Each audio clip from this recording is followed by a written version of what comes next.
How we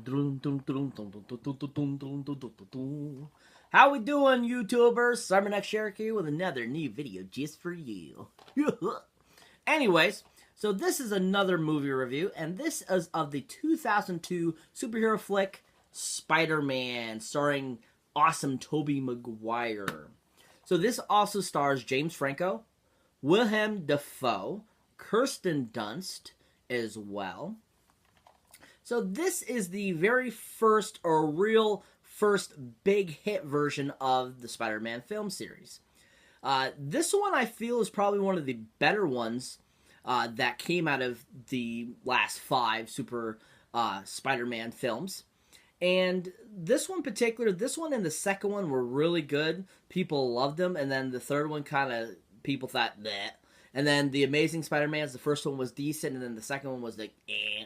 So out of all of them, this one really was a decent film. This was directed by Sam Raimi. Also had a cameo by Bruce Campbell and Macho Man Randy Savage in it.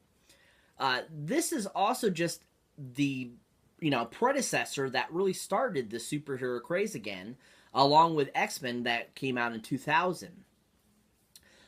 This was just a well-rounded film. I mean, if you didn't care too much for it, or if you thought it was lame, I mean, unfortunately, I disagree. This was really good.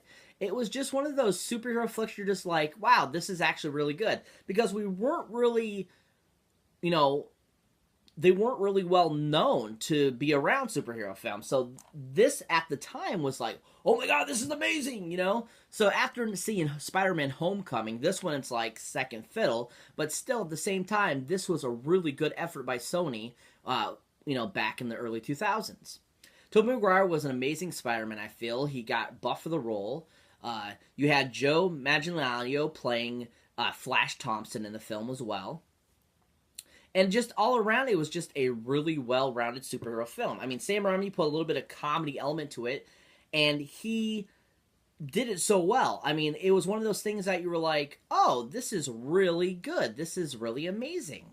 And you liked the fact that he put a little bit of comedy in it, because it made you kind of feel like those old 80s movies that he really enjoyed making, and it kind of had that kind of element.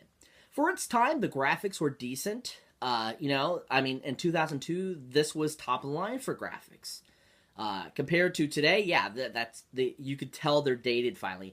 It's quite interesting how dated the, graphics become over 10-year period. I mean, this one came out in 2002, so this one is 15 years old. So, I mean, 15 years ago, that was top of the art, but 15 years later, it looks like it was people using strings and a puppet.